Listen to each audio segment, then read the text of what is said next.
Okay, bismillahirrahmanirrahim. Assalamualaikum warahmatullahi wabarakatuh. Alhamdulillah wassalatu wassalamu ala Rasulillah wa ala alihi wa sahbihi wa man walah. Allahumma salli wa sallim wa barik ala sayyidina Muhammad al-Fatih lima ughliq wal khatim lima sabaq. Nasiril haqqa bil haqq wal hadi ila siratikal mustaqim. وعلى آله وصحبه حق قدره ومقداره العظيم أما بعد. Alhamdulillah, kita bersyukur pada Allah SWT pada pagi yang penuh barakah ini. Alhamdulillah, Allah Ta'ala bagi kepada kita kesihatan yang baik, ya, dan insyaAllah hari ini kita akan sama-sama menyambung pengajian kita dalam fiqh manhaji. Hari ini fiqh, dan insyaAllah nanti kita akan bacakan bahagian dari kitab Tauhid, insyaAllah. Baik, hari ini kita akan sambung fiqh. Boleh tengok note masing-masing. Ada buku nota yang kita dah sediakan. Hari ini kita akan masuk kepada adab-adab istinja. Kita masuk adab-adab istinja. Allahumma salli ala sayyidina Muhammad. Adab buang air dan istinja, muka surat 157. Muka surat 157. Yang nak tengok buku kejap, saya pinkan saja, ada dalam grup WhatsApp, ya. Dalam grup WhatsApp boleh tengok. Bentar ya, saya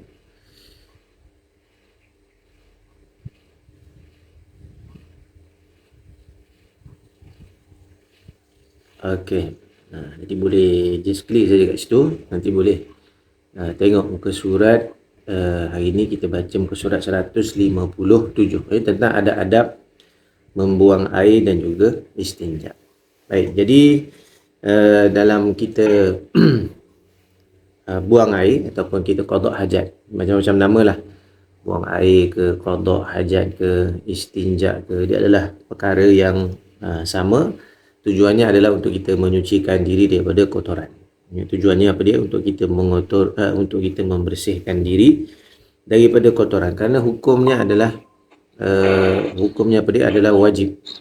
Hukum membersihkan diri daripada kotoran adalah wajib. Baik. Ni siapa ni? Mardatillah ni. Boleh mute kan suara? Okey, terima kasih.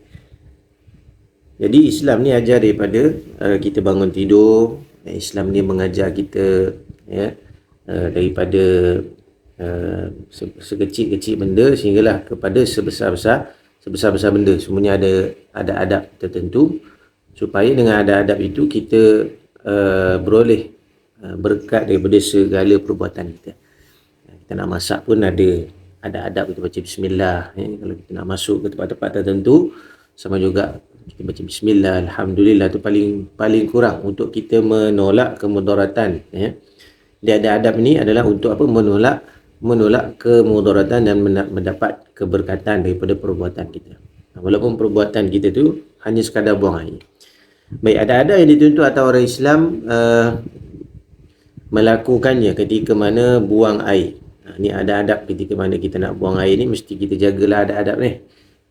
Sebaiknya kita jaga. Baik, pertama adalah adab yang berkaitan dengan tempat buang air. Ya, adab yang berkaitan dengan tempat buang air. Tempat tu sendiri, dekat mana kita nak buang air yang sesuai. Adakah boleh di tengah-tengah jalan, ataupun kita boleh suka-suka hati tepi jalan saja kita buang air, ya. Baik, sama ada air kecil atau air besar. Yang pertama iaitu laluan orang ramai atau tempat duduk yang menyebabkan mereka terganggu. Bila kata laluan orang ramai ni, sama termasuk tepi jalan. Sebab mana ada orang lalu tengah jalan kan? Kalau kat jalan raya, mesti orang akan lalu tepi jalan. Jadi sebab tu, kalau kita tengok, mungkin di Malaysia ni kita tak berapa nampak lah. Sebab jarang berlaku benda ni.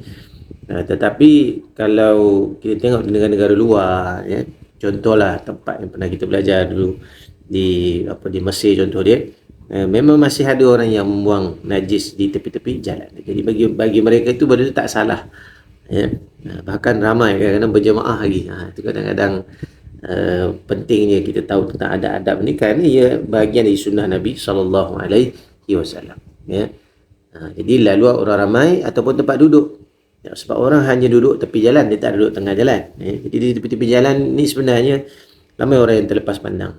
Satu lagi sama juga dengan benda-benda yang walaupun dia bukan najis tapi dia mengotorkan, sebenarnya makruh lah sebenarnya kalau contohnya kita buang sampah-sampah di tepi jalan. Sebab apa? Orang akan lalu di tepi jalan, ya. Kita buang puntung rokok ke ataupun setengah daripada kita contohnya letakkan benda-benda yang tak sepatutnya, benda-benda tajam, ya. Jadi benda-benda seperti itu sudah melanggar adab bagi orang ramai. Maksudnya mengganggu orang ramai itu sudah menyebabkan dosa, ya. Bahkan dalam hadis disebut daripada Abu Hurairah radhiyallahu anhu bahawa Nabi SAW bersabda, ittaqul la'anin, ya, takutlah kamu kepada dua perkara, ittaqul la'anain, ya. Hendaklah kamu takut kepada dua perkara yang membawa kepada laknat. Apa benda yang membawa kepada laknat itu?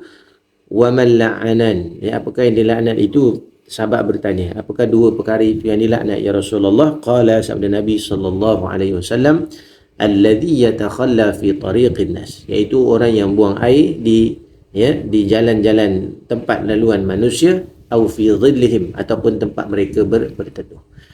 Satu lagi, kalau kita tengok kebiasaan, memang manusia akan berteduh di tepi jalan, contohnya di bawah pokok dan sebagainya, ya. Jadi di situ juga tak boleh sebenarnya untuk kita buang air di situ, di tempat-tempat teduhan ataupun di bawah-bawah pokok, ya. Sebenarnya tak boleh buang air di situ. Jadi itu dianggap sebagai tidak beradab bagi tempat tersebut lah. Jadi sebab itu bila kita sampai di satu tempat, contoh dia kita pergi ke tempat-tempat yang agak terbuka, ya, contohnya di padang ataupun di dalam hutan, ya. Jadi macam mana cara kita nak buang air tu? Kita kena cari tempat yang boleh melindungi kita, maknanya boleh menutupi kita. Kerana pernah Nabi SAW dalam hadis, Nabi SAW sendiri ketika di padang pasir, Nabi pernah buang air. Lalu Nabi memanggil, ya, dua orang sahabat yang kecil, maknanya suruh pandang belakang lah, jangan tengok Nabi. Nabi buang air di balik beting pasir waktu tu. Dan Nabi mencacakkan sebatang anak tombak ataupun sebatang tombak, ya, sebagai tanda halangan. Maknanya itu adalah tempat yang telah ditandai oleh Nabi SAW bahawa Nabi pernah buang air bahawa Nabi sedang buang air di situ. Ini kita kena jelas, ya.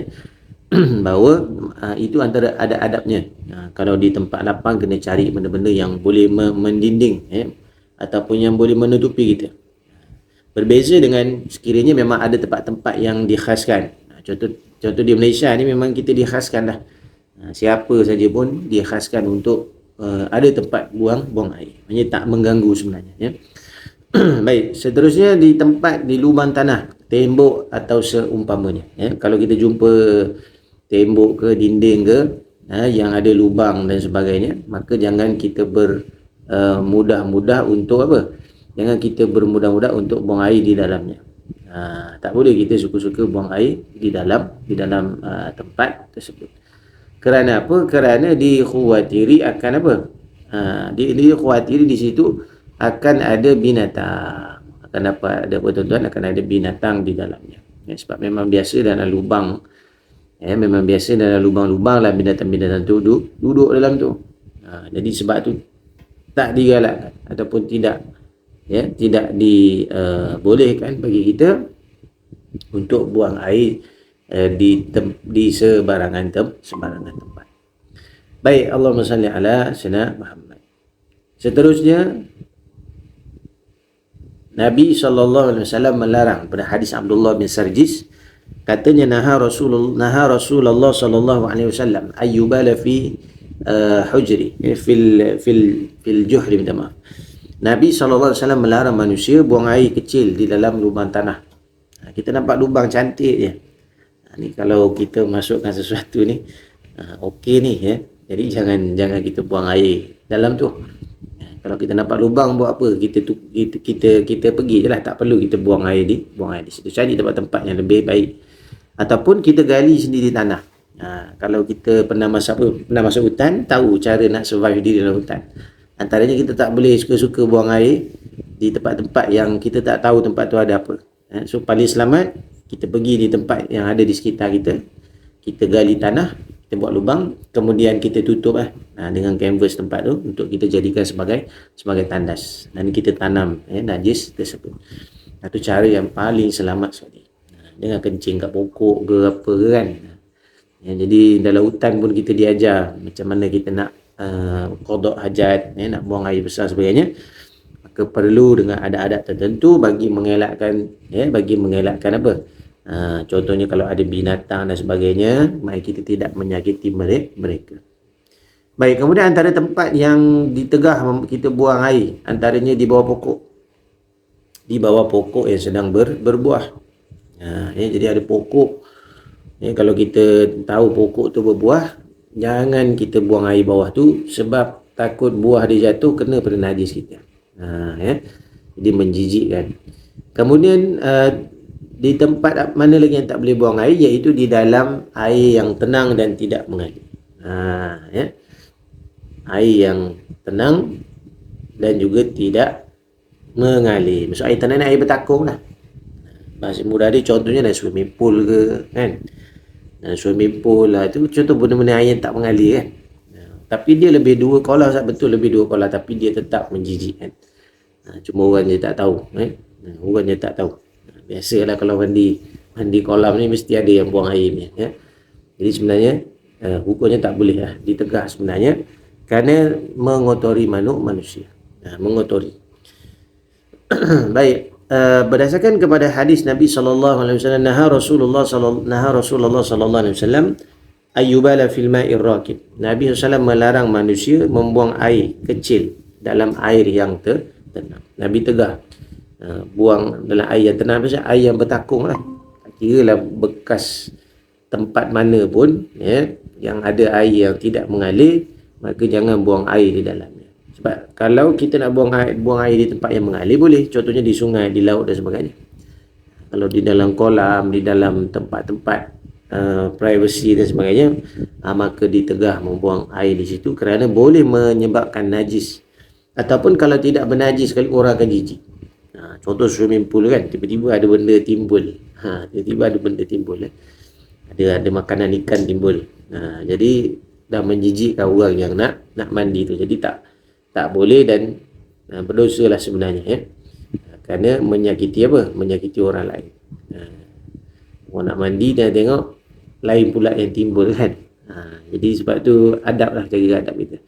Baik, tadi yang pertama kita sebut tadi tentang apa? Tentang adab buang air pada tempat. Laluan orang ramai tak boleh, dalam lubang tanah tak boleh, bawah pokok tak boleh, dalam air yang tidak mengalir pun tak boleh. Baik, yang kedua adalah adab yang berkaitan dengan cara masuk dan keluar dari tempat buang air. Ni ketika kita nak buang air pun kena ada adab-adabnya. Ada adab yang berkaitan. Yang pertama, ketika mana kita nak masuk, hendaklah kita melangkah dengan kaki kiri. Melangkah dengan kaki, hukumnya sunat. Jadi kalau tinggal sunat, hukumnya makruh. Jadi sebab tu walaupun benda ni kecil saja, kaki kanan kaki kiri, tapi sebenarnya membawa kepada apa? Membawa kepada kefahaman kita tentang adab ini. Jadi kalau kita walaupun tandas rumah kita bersih berkilat, siap bau wangi lagi, macam bilik tidur lagi dia punya tandas dia, tetap juga masuk tandas dengan kaki kiri. Sebab adab, sebab kita tahu bila satu tempat tu digezet sebagai tandas, maka itu adalah rumahnya syaitan. Rumah syaitan dalam bilik air. Jadi tanda kita menghinakan dia tu, kita masuklah dengan kaki kiri, tempat yang kotor walaupun bersih lah di mata kita. Dan ketika mana kita keluar daripada tandas, hendaklah kita keluar dengan kaki kanan. Kenapa kaki kanan? Mudah-mudahan segala kekotoran yang kita dah buang tadi dengan kanan ni, maknanya biasanya kanan ni yang baik-baik lah. Maka kita keluar dalam keadaan yang sihat walafiat. Dan juga ketika masuk, jangan membawa tulisan-tulisan yang tertera nama Allah. Sama juga lah, nama Allah, nama Rasulullah jangan bawa.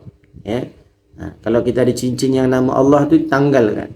Kalau contohnya kita nak memang ada tulisan dekat cincin kita, maka jangan letak nama-nama.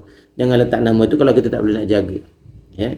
Sebab tu bila Nabi SAW dalam hadis, Nabi SAW tu di cincinnya berukir apa? Muhammad Rasulullah. Ataupun Allah Muhammad Rasul. Jadi bila Nabi nak masuk, Nabi akan cabut cincin Nabi tu. Nabi akan apa? Nabi akan tinggalkan di luar. Kerana apa? Menjaga adab. Sebab tempat kotor kan, tandas. Dan juga membaca doa ataupun zikir-zikir yang telah sabit daripada hadis Nabi SAW. Contohnya bila nak masuk, kita baca doa tu di luar dulu. Sambil kita berjalan tu, nak pergi bilik air, kita dah boleh baca. Bukan kita berhenti depan bilik air, kita tadah tangan. Sebab kita dah nak buang air dah. Jadi doa yang antaranya tidak perlu kita tadah tangan, antaranya doa masuk tandas. Contohnya kita nak masuk tandas, kita baca terus. Ya, Bismillah, ya Allahumma inni a'udzubika minal khubthi wal khaba'ith. Allahumma inni, ya Allah, sesungguhnya aku a'udzubika, mohon perlindungan ya denganmu, minal khubthi wal khaba'ith, daripada syaitan khubuth, syaitan-syaitan jantan dan juga syaitan-syaitan betina. Maka kata ulama, siapa yang baca doa itu, Allah Ta'ala akan tutup aurat dia dalam bilik air. Allah tutupkan di mata jin dan syaitan, mereka tak nampak aurat kita. Ya. Jadi itu antara keberkatan doa yang diajar oleh baginda Nabi SAW. Kemudian bila keluar daripada tandas, bacalah paling kurang ghufranak. Paling kurang kita baca apa? Ghufranak. Ampunilah aku ya Allah. Ataupun ku harap keampunan. Ya, dan sambunglah dengan doa yang panjang sikit. Allahumma adhib anni, Allahumma adhabu anni al-adha wa afini. Ya Allah, buangkan daripadaku penyakit, ya, wa afani, ya, dan juga berilah aku kesihatan. Ya. Ini doa lah yang paling pendek sekali. Saya tak hafal lah Ustaz. Alhamdulillah cukup lah. Kita percaya alhamdulillah tu sudah memadah. Kadang kita nak hafal yang panjang-panjang ni, kita tak hafal. Jadi kita baca yang mana kita mampu, insya-Allah. Dengan kita baca apa yang kita mampu tu akan memudahkan kita lah dalam kita nak mengamalkan doa-doa yang berkaitan dengan sunnah-sunnah Nabi. Baik, itu yang kedua. Yang kedua apa tadi? Iaitu ada adab kita ketika keluar dan masuk. Kaki kiri masuk, keluar kaki kanan. Jangan bawa tulisan-tulisan yang ada nama Allah dan sebagainya. Jangan lupa baca doa. Bahkan banyak lagi adab-adab yang lain. Antara contoh ketika mana kita sudah berada di dalam tandas, maka kita tak bolehlah bersembang-sembang. Sehingga ada riwayat, maknanya apabila ada dua orang yang masuk ke tandas, maksudnya dia masuk tandas sebelah, seorang masuk tandas sebelah. Maka janganlah dia bersembang-sembang. Boleh bercerita pula, hari ni apa cerita hari ni, hari ni dengar ada apa contoh dia, kecuali kata ulama iaitu apabila terdapatnya keperluan. Contohnya orang tanya jalan, contoh dia tengah-tengah buang air tu baru teringat, nak tanyalah jalan pergi Pening ni macam mana, contoh jalan nak pergi Kedah ni macam mana, contoh dia kan. Yang itu okey, tapi kalau selain daripada tu sekadar nak bertanya apa khabar tu tak perlu, ya. Okey, Allahumma salli ala sayyidina Muhammad. Kemudian yang ketiga adalah adab yang berkaitan dengan arah. Bila kita kata arah ni, maknanya ketika kita nak buang air ni pun kita kena tahu arah mana yang tak boleh. Ya, arah mana yang tak boleh. Kalau tak ikut arah tu Ustaz, boleh sebenarnya. Tapi ada arah yang tak boleh, ya, pada tempat tertentu saja, bukan pada semua tempat. Dia beza kalau kita duduk dalam tandas rumah kita lain dengan beza kita duduk di hutan, kita duduk di tempat-tempat lapang, padang pasir, padang dan sebagainya, contoh. Baik. Arah mana yang tak boleh? Haram menghadap kiblat atau membelakanginya ketika buang air sekiranya berada di tempat yang lapang dan tidak ada perlindungan. Maksudnya kalau tak ada benda yang menutup kita, contohnya kita di tengah padang pasir, maka jangan hadap ke arah kiblat atau membelakangi kiblat. Tak boleh hukumnya, ya. Begitu juga haram berbuat demikian di dalam binaan yang bukan disediakan untuk tempat buang air, dan tidak memenuhi syarat-syarat pelindung seperti di atas, ya. Contohnya bukan bilik air, ya. Contohnya apa? Ruang tamu. Kan dekat ruang tamu walaupun tertutup, contohlah nak terbuang air sangat, maka tak boleh menghadap kiblat dan membelakangi kiblat. Kecuali di tempat yang khas saja, yang dibuat sebagai tandas atau bilik air, baru boleh menghadap ke mana-mana sahaja.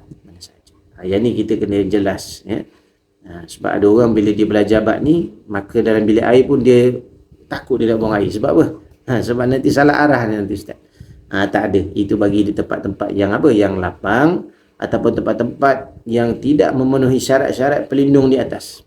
Ya, maknanya dia tak ada tempat khas untuk dia apa kita panggil membuka auratnya untuk dia membuang air.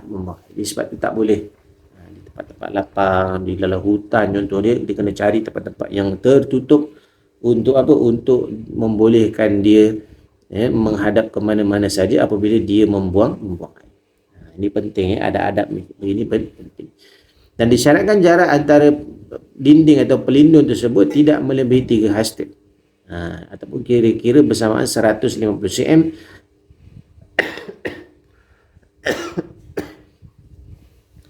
Dan jika binaan tersebut memang disediakan sebagai tempat membuang air, maka haruslah menghadap kiblat ataupun membelakangi kiblat. Jadi kalau memang dah ada tempat dia, tak jadi masalah. Tandas awam ke, tandas rumah kita ke, tandas kedai ke, boleh sebenarnya, tak jadi masalah pun. Hadaplah ke mana-mana saja, yang penting buanglah air elok-elok. Jangan sibuk kita nak pusing-pusing menghadap sana menghadap sini sampai tak buang air, ya. Jadi itu adab arah saja apabila kita berhadapan di tempat-tempat yang apa tadi, yang lapang dan tidak memenuhi syarat-syarat sebagai tandas ataupun sebagai bilik air. Baik, Allahumma salli ala sayyidina Muhammad. Daripada hadis Abu Ayyub Al-Ansari radhiyallahu anhu, sabda Nabi sallallahu alaihi wasallam bersabda, "Idza ataitumul ghaid fala tastaqbilul qiblah." Jadi Nabi sallallahu beritahu, bila kamu mendatangi tempat buang air, tak kiralah, maksudnya kita sebut tadi tempat buang air yang apa? Yang tak cukup syarat sebagai tandas. Ya, seperti apa? Seperti padang, seperti ruang-ruang yang luas, ya, maka janganlah kamu menghadap ke arah kiblat, wala tastadbiruha, dan janganlah kamu membelakangi kiblat, bibaulin aw ghaid, ketika mana kamu kencing ataupun buang air. Walakin syarriqu aw gharribu, ataupun kata Nabi sallam, ke timurlah sikit atau ke baratlah sedikit. Maknanya punggung tu halalah, ya, apa maknanya, lebih daripada arah kiblat ataupun membelakangi kiblat. Bagi di tempat-tempat yang khusus, ya, kita kata tak semua tempat. Baik. Seterusnya, Allahumma salli ala sayyidina Muhammad. Keempat, adab membuang air. Ketika kita buang air ni ada adab dia. Yang pertama, sama ada adab ni dia terpakai, sama ada dia berada di tanah lapang ataupun dia berada di dalam tandas. Contoh, kalau disebut yang pertama di sini, kedudukan orang yang buang air itu hendaklah memberatkan duduk di atas kaki kiri sambil menegakkan lutut kanan. Ini dipanggil duduk sunnah ketika buang air. Saya mungkin tak boleh nak tunjuk sempurna dalam ni kan. Cuma tapi saya share gambar dia kalau ada, macam mana kita buang air dengan cara yang sunnah. Antaranya kita letakkan tangan kiri, tangan kanan di atas kepala, kemudian kita tekan sikit perut kita ni, dalam keadaan kita duduk, kaki kiri di bawah, kaki kanan kaki kiri menegak, kaki kiri menegaklah, menekan perut, ya. Kita duduk ni duduk, dan juga kaki kanan. Kita sambil itu kita tekan perut kita lah. Itu cara sunnah apabila kita nak buang air. Kenapa pegang atas kepala? Sebab tutup kepala. Dalam tandas kita disunahkan untuk menutup kepala, sunnah menutup kepala. Dengan apa saja, dengan kain dan sebagainya boleh. Nak pakai cap ke, pakai helmet ke, tutup pulang lah masing-masing. Tapi sunat kita tutup kepala. Begitu juga makruh bercakap-cakap dan seumpamanya ketika mana buang air. Apa hukumnya? Hukumnya adalah makruh. Jangan bercakap-cakap ketika mana kita sedang membuang air. Dan juga sekiranya ada orang yang bagi salam pada kita, contoh kita dalam tandas kan, sebelum nak masuk tandas tu kita ada lalu bilik, kita ada lalu kan, ada laluan dia. Contoh ada orang bagi salam di luar, maka jangan menjawab salam ketika mana di dalam tandas. Tapi nak jawab bila Ustaz? Jawablah ketika kita keluar daripada tandas. Itu jelas tu. Ini bab apa namanya? Bab istinja. Adab-adab kita beristinja ataupun adab-adab kita membuang air. Baik, makruh bercakap-cakap ni kita dah cerita tadi. Okey, kemudian Allahumma salli ala sayyidina Muhammad, dalam hadis yang tengok dalilnya sabda Nabi SAW, la yakhruj lirrajulani yadribani al-ghaid. Janganlah maknanya ada dua orang yang keluar pergi menuju ke tempat buang air, kashifaini an auratihima, yang mana kedua-duanya boleh nampak, maknanya boleh nampak apa? Boleh nampak kedua-dua aurat tu. Kalau boleh ada tandas dan sebagainya, tanda awam ni, pastikan aurat kita terjaga. Kemudian dua orang ni dia pergi buang air, yatahaddatsani, dia dua-dua ni bersembang. Fa inna Allah azza wa jalla yamqutu ala dhalik, sungguhnya Allah murka terhadap perbuatan tersebut. Maka kalau sembang pun tak boleh dalam bilik air, apalagi makan minum, apalagi perlakuan yang sia-sia yang lain-lain, yang tidak disunahkan untuk kita buat, melainkan kita melepaskan hajat kita. Kita lepaskan saja, buang saja air, kemudian dah selesai baru kita keluar, baru kita bersembang. Ini antara yang kita sebut adab-adab lah, adab-adab yang perlu kita jaga. Yang kelima, adanya beristinja dengan tangan kiri. Dengan tangan apa? Tangan kiri. Jadi tangan kiri ni adalah tangan yang kita memang jarang pakai untuk makan dan sebagainya. Sebab itulah digunakan untuk membersihkan kemaluan. Digunakan untuk membersihkan kemaluan dan sebagainya.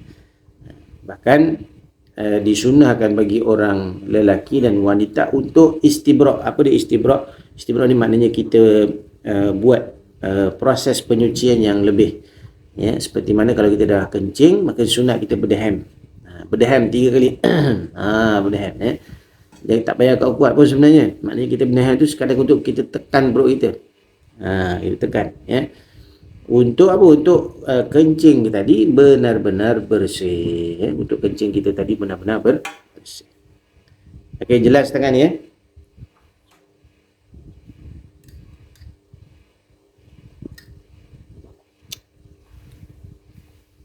Okey, kita sambung. Kerana perbuatan itu telah dilakukan oleh Nabi SAW. Jadi, telah diriwayatkan oleh Nabi SAW. Nabi SAW bersabda, "Idza bala ahadukum fala ya'khudanna dzakarahu biyaminih." Nabi SAW sebut, apabila kalian buang air kecil, janganlah kalian memegang kemaluannya, dan beristinja dengan tangan kanannya. Wala yastanji biyaminih. Kalau kamu kencing, buang air, jangan pegang dengan tangan kanan dan jangan istinja dengan tangan kanan, tetapi dengan tangan kiri. Dengan tangan kiri. Baik, selesailah tu adab-adab apa tadi? Adab-adab istinja. Adab-adab istinja. Jadi istinja ni tujuan dia apa dia? Untuk membersihkan daripada najis. Jadi dalam nak membersihkan diri daripada najis juga diajarkan adab-adabnya oleh Nabi sallallahu alaihi wasallam. Baik, kita sambung lagi sikit, iaitu bersuci daripada hadas. Sebab tu ada kotorannya ada dua. Pertama, kotoran yang kita nampak dengan mata kita dan wajib kita bersihkan, iaitu najis. Dan yang kedua, kotoran yang tak nampak tapi wajib diangkat, iaitu hadas. Hadas dari segi bahasa adalah hadas dari segi bahasa adalah kejadian ataupun benda yang berlaku, masuk hadas.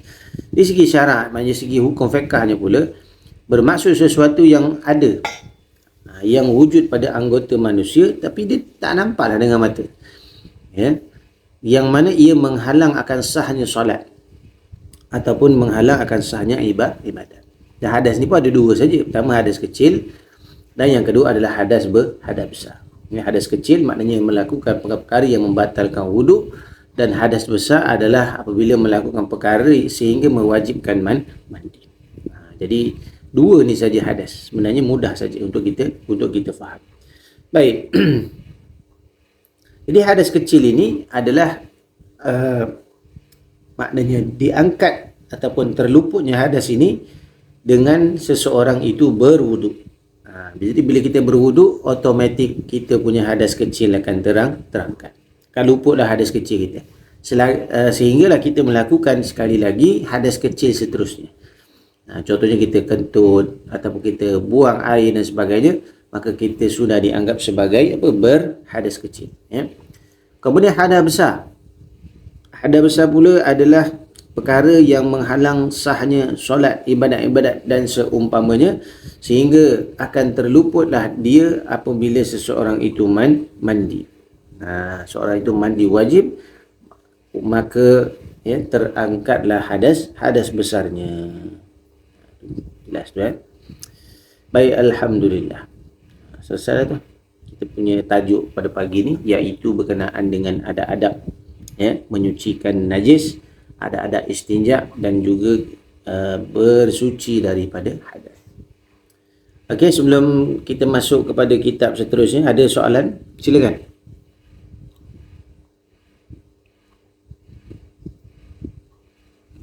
Kalau ada nak tanya dalam tajuk, luar tajuk, silakan, tak jadi masalah. Boleh tanya.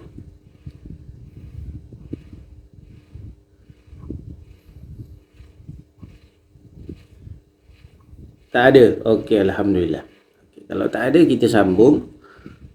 Kita sambung hari ini. Allahumma salli ala sayyidina Muhammad. Kita sambung.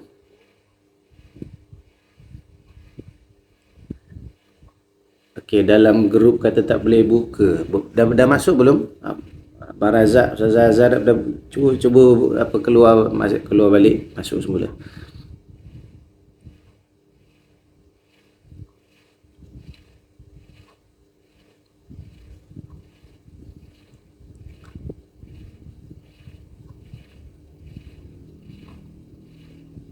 Yang lain ada kat dalam ni. Bentar.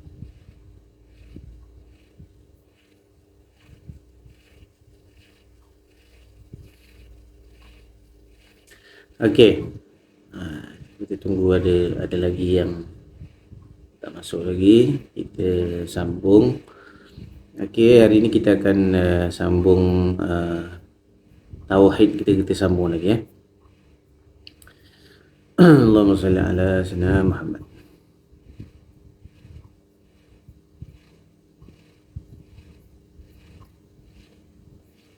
Okey, siapa-siapa yang belum buka buku boleh tengok. Saya pinkan Saya pinkan dalam grup. Okey, kita masuk kepada Aqidatul Awam. Kita masuk kepada matan Aqidatul Awam, Tauhid Aqidah Ahli Sunnah wal Jamaah. Baik, hari ini kita akan sambung lagi matan ataupun tajuk yang seterusnya. Hari itu kita dah belajar sebelum ni tentang asas tauhid, pengenalan tentang ilmu tauhid dan dasar-dasarnya. Kemudian kita dah belajar tentang pengertian Ahli Sunnah wal Jamaah ataupun aswaja lah, kita panggil itu akidah kita. Dan akidah kita di seluruh Nusantara ni adalah akidah Ahli Sunnah wal Jamaah. Seterusnya hukum akal dan juga hukum adat. Kita dah belajar dah hari tu. Hukum akal apa dia, hukum adat apa dia. Dan hari ni kita masuk kepada bab yang kedua, iaitu muqaddimah kepada Aqidatul Awam. Baik. Allahumma salli ala sayyidina Muhammad. Bentar saya cek ada yang boleh masuk. Ada dah ni.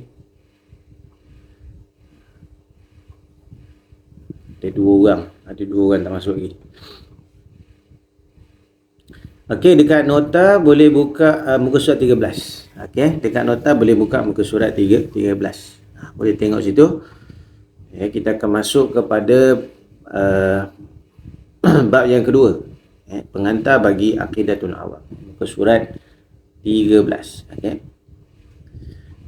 Baik, Allahumma salli ala sayyidina Muhammad. Bismillahirrahmanirrahim. Abda'u bismillahirrahmani wa birrahimi da'imil ihsani. Ya, falhamdulillahil qadimil awwali al-akhiril baqi bila tahawudi. Ya, memulai memuji dengan menyebut nama Allah Subhanahu wa taala, iaitu maknanya pengarang mengatakan bahawa beliau memulakan menulis nazam ataupun kitab ini dengan memulai dengan membaca bismillah.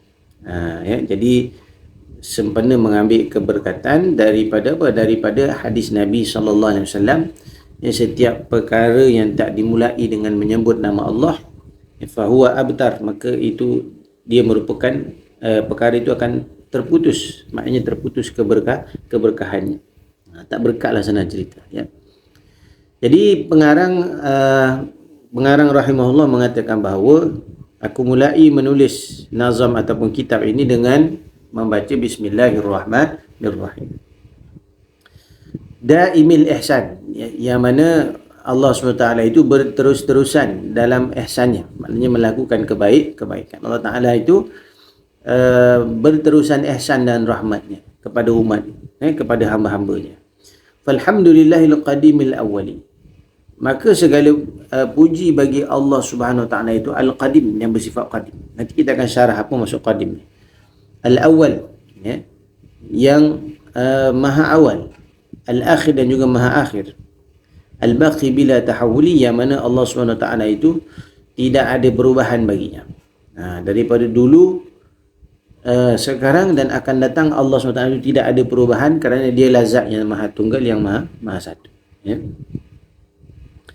Baik, jadi sebab itu kita belajar tauhid ini tidak lain tidak bukan untuk kita faham betul-betul akan sifat-sifat Allah Subhanahu Wa Taala ini, kerana keyakinan kita ketika mana kat dunia kepada Allah, itulah yang kita akan bawa balik ketika mana kita berada di sana nanti. Jadi makin tinggi keyakinan kita, makin tinggi, maka sebenarnya makin besarlah peluang untuk kita mendapat rahmat daripada Allah Subhanahu Wa Taala. Jadi Allahumma salli ala sayyidina Muhammad. Nanti kita masuk nanti pembahasan sifat 20.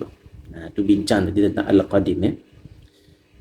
Dan juga Allah SWT itu tiada berubah baginya. Maksudnya dulu, akan datang, sekarang, ya. Allah Ta'ala lah memang Tuhan kita. Dialah yang bagi rezeki pada kita. Tak ada yang lain bagi rezeki, tak ada Allah saja. Dialah yang bagi kehidupan, yang menciptakan kehidupan, kematian dan sebagainya. Dialah yang uji, yang bagi nikmat, itu dialah yang menguji dan memberi nikmat, ya. Jadi tidak ada satu makhluk pun di atas alam ini yang akan terlepas daripada Allah. Ini semua akan mengharap kepada Allah Subhanahu Wa Taala. Hatta orang kafir sekalipun, orang kafir sekalipun sebenarnya mengharap kepada Allah. Bila dia susah, dia kata apa? Oh my God, kata dia, kan? Oh Tuhan, oh Tuhanku, kata dia. Jadi sebenarnya memang fitrah manusia ini memerlukan Tuhan. Fitrah manusia memerlukan Tuhan. Kita je kadang-kadang terlupa. Maknanya kitalah yang banyak lupa pada Allah Subhanahu Wa Taala. Allah tak pernah lupa kepada hamba-hambanya. Thumma salatu wassalamu sarmada ala nabiyyi khairi man qad wahada. Kemudian selawat dan salam, ya, selamanya yang tercurahkan ke atas Nabi sallallahu alaihi wasallam, ya, khairi man qad wahada, sebagai orang yang orang yang terbaik dalam mentauhidkan Allah Subhanahu Wa Taala. Nabi Muhammad sallallahu alaihi wasallam adalah orang yang terbaik, ya, di sisi Allah Taala, orang yang paling bertakwa di sisi Allah Subhanahu Wa Taala, sehingga Allah Subhanahu Wa Taala memilihnya sebagai kekasihnya. Nabi SAW ni special, ya. Allah Ta'ala pilih sebagai Habibullah, sebagai kekasih Allah. Kerana apa? Kerana keimanan Nabi SAW yang teguh dan juga kuat, ya. Baik. Seterusnya, Allahumma salli ala sayyidina Muhammad, thumma salatu wassalam. Minta maaf, nanti itu kita dah baca. Kemudian disebutkan di sini, muncul pertanyaan, apa perlunya mengucapkan selawat kepada Nabi SAW? Padahal Nabi adalah orang yang mulia dan juga telah terpilih memasuki syurga. Ya.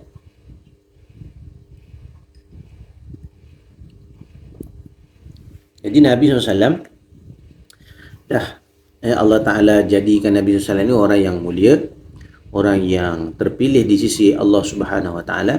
Kenapa kita kena selawat pula kepada Nabi? Sedangkan Nabi dah dijamin syurga.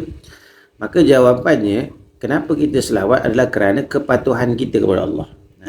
Kerana di dalam Quran disebutkan bahawa mengucapkan selawat itu adalah teladan daripada Allah Subhanahu Wa Ta'ala para malaikat. Kerana dalam banyak-banyak ibadah yang Allah perintahkan kepada kita, ibadah wajib atau ibadah sunnah, yang Allah sekadar perintah. Tetapi bila dalam selawat ni, ibadat sunat dalam selawat ni, Allah sendiri berselawat. Jadi sebab itu disebutkan oleh ulama, hendaklah kita mengambil teladan kerana Allah dan para malaikat juga berselawat kepada Nabi SAW. Besar sangat keselawat ni, besar. Sehingga Allah Ta'ala memulakan dulu, innallaha wa malaikatahu yusalluna 'alan nabi. Kita baca dalam surah Ahzab ayat 56 ni, Allah Ta'ala berfirman, sesungguhnya Allah Subhanahu Wa Ta'ala dan juga para malaikat yusalluna 'alan nabi, berselawat kepada Nabi sallallahu alaihi wasallam. Allah dan Nabi berselawat kepada, Allah dan malaikat berselawat kepada Nabi sallallahu alaihi wasallam. Apa maksud Allah berselawat kepada Nabi sallallahu alaihi wasallam? Allah memerahmati, memberkati Nabi SAW, menaikkan darjat, meninggikan kedudukan sehingga umatnya juga menjadi tinggi kedudukannya disebabkan nabinya. Disebabkan nabinya itu menjadi kekasih Allah. Jadi umat ni juga diangkat sebagai khairul ummah, sebaik-baik umat. Itu beza dia. Walaupun ibadatnya tak banyak dan sebagainya, tetapi dianggap sebagai sebaik-baik umat. Kenapa? Ta'muruna bil ma'ruf wa tanhauna 'anil munkar wa tu'minuna billah. Kerana mereka selalu mengerjakan benda-benda yang baik dan mencegah kemungkaran. Seterusnya mereka beriman, teguh keimanan mereka kepada Allah Subhanahu Wa Ta'ala. Baik. Jadi bila Allah Ta'ala dan juga para malaikat berselawat kepada Nabi SAW, barulah Allah perintah orang beriman, ya ayyuhalladzina amanu, wahai orang-orang yang beriman, sallu alaihi wasallimu taslima. Hendaklah kamu ataupun hendaklah kalian itu berselawat, wasallimu taslima, dan juga ucaplah kesejahteraan dengan sebenar-benarnya. Jadi ulama umpamakan Nabi SAW ni seumpama apa? Seumpama cermin. Seumpama cermin. Kerana apa? Kerana kalau kita pergi tengok depan cermin, rupa kita itu adalah rupa kita lah. Itu rupa kita, cerminan. Begitu juga ketika mana Allah Subhanahu Wa Ta'ala memerintahkan kita berselawat kepada Nabi SAW. Jadi Nabi ni dia macam satu cerminan memantulkan pahala. Bahkan lebih banyak daripada apa yang kita baca. Kita baca sekali saja, tetapi disebabkan dengan keberkatan yang ada pada Nabi SAW, selawat yang sekali itu dikembalikan semula kepada kita sebanyak 10 kali. Itu paling kurang. 10 kali. Allahu Akbar. Itulah pemurahnya Allah Subhanahu Wa Ta'ala. Maknanya kalau kita nak tengok macam mana pelaburan yang paling menguntungkan, maka selawat itulah pelaburan yang paling menguntungkan. Kita sekali selawat je dapat 10 pahala. Bayangkan 100 selawat, 1000 selawat, 10,000 selawat, maka banyak sebenarnya pahala yang Allah Ta'ala beri pada orang yang berselawat. Baik, wa alihi wa sahbihi wa man tabi' sabila dinil haqqi ghaira mubtadi'. Dan juga salam dan selawat ke atas keluarga Nabi SAW. Menurut Imam Syafi'i, keluarga Nabi itu adalah Bani Muttalib dan juga Bani Hashim. Bani Muttalib dan juga Bani Hashim itu masuk keluarga Nabi. Bani ni apa Ustaz? Bani ni maksudnya anak pinak lah, keturunan. Keturunan. Wasahbihi, dan selawat dan salam kepada para sahabat, semua para sahabat. Sahabat ni pula siapa? Sahabat ni adalah orang yang pernah hidup sezaman dengan Nabi SAW dan juga dia beriman kepada Nabi SAW dan juga dia wafat dalam keadaan beriman kepada Nabi SAW. Barulah boleh digelar sebagai sahabat. Kalau dia hidup sezaman dengan Nabi, dia beriman tapi dia meninggal bukan Islam contohnya, maka tak dianggap sebagai sahabat. Tak dianggap sebagai apa? Sahabat. Ataupun dia jumpa Nabi, zaman dengan Nabi, tapi dia tak pernah beriman dengan Nabi, tetap juga dia bukan sahabat. Contohnya siapa? Abu Jahal. Abu Jahal kan kita tengok tak pernah dia nak beriman dengan Nabi. Itu Abu Jahal. Baik, Allahumma salli ala sayyidina Muhammad wa man tabi', dan juga selawat dan salam kepada wa man tabi'. Siapa wa man tabi' ni? Sesiapa yang mengikuti Nabi sallallahu alaihi wasallam. Yang ikut Nabi sallallahu di jalannya, sabila dinil haqqi ghairu mubtadi'. Yang mana siapa pun yang mengikuti jalan yang benar ini, ghairu mubtadi', tanpa dia melakukan satu perbuatan bid'ah, maknanya perbuatan yang tak perbuatan yang perbuatan yang salah di sisi syarak. Jadi Allahumma salli ala sayyidina Muhammad, orang-orang yang mengikuti Nabi SAW, para sahabat dan sebagainya, mestilah di atas manhaj ataupun di atas jalan yang betul. Di atas jalan yang betul baru boleh dianggap maknanya mereka ni orang-orang yang mengikuti Nabi SAW. Baik, syarah ni tentang syarah daripada apa yang kita baca ini, iaitu antaranya disebut tentang kesunahan berselawat kepada keluarga Nabi. Selawat tu kepada Nabi SAW, wa ala ali Muhammad, begitu juga kepada keluarga Nabi SAW. Jadi kalau pun kita bukan daripada keturunan Nabi, contoh dia kan, kita bukan keturunan Nabi, tapi bila mana seseorang tu berselawat kepada Nabi SAW, sebenarnya dia pun mendoakan diri dia sendiri. Selawat ni sebenarnya adalah doa-doa kita panjatkan kepada Allah Subhanahu Wa Taala. Bila kita panjatkan, sebenarnya kita sedang mendoakan untuk keberkatan diri kita sendiri. Contohnya dalam selawat Ibrahimiyah, dalam tahiyat akhir kan kita baca kita baca assalamu alayka ayyuhan nabi wa rahmatullahi wa barakatuh, assalamu alayna wa ala ibadillah as-salihin. Itu sebenarnya doa. Assalamu alayna, salam sejahtera ke atas kami, wa ala ibadillah, dan juga ke atas hamba-hamba Allah as-salihin yang maha minta maaf, mendoakan kepada hamba-hamba orang-orang soleh.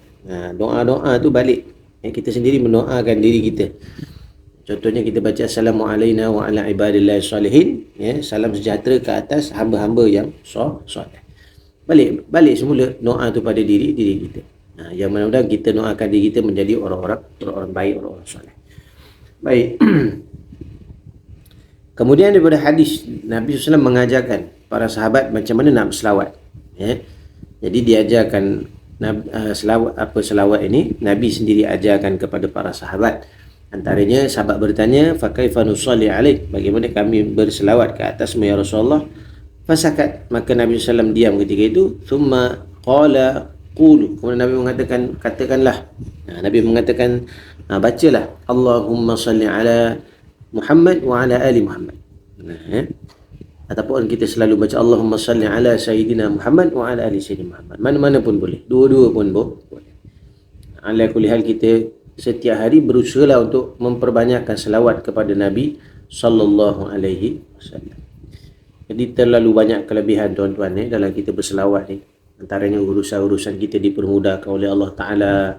Ya Allah Ta'ala bagi keringanan, kelapangan dalam masa kita kehidupan ni, walaupun ada masanya kita susah, ada masanya kita diuji oleh Allah Ta'ala, tapi dengan selawat yang kita baca ini mengundang keberkatan, memberikan ketenangan.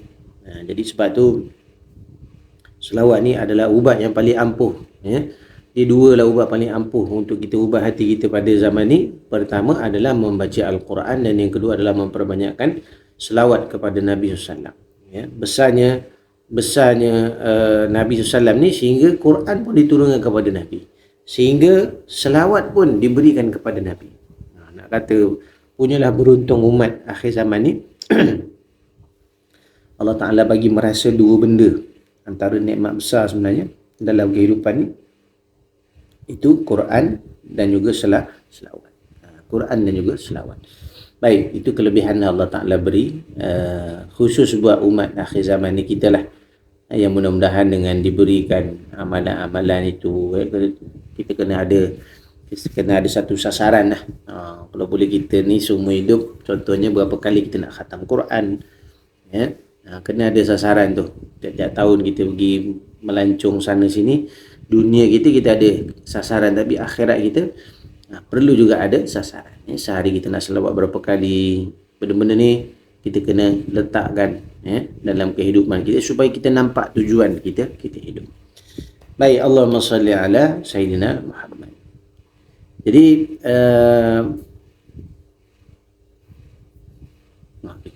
masa pun kita tengok masa pun dah nak habis ni. Saya bukan soalan lah, mungkin ada sahabat-sahabat yang nak bertanya, silakan.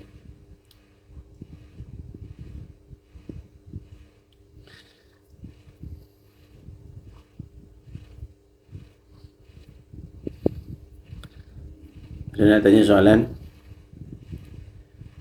Tak ada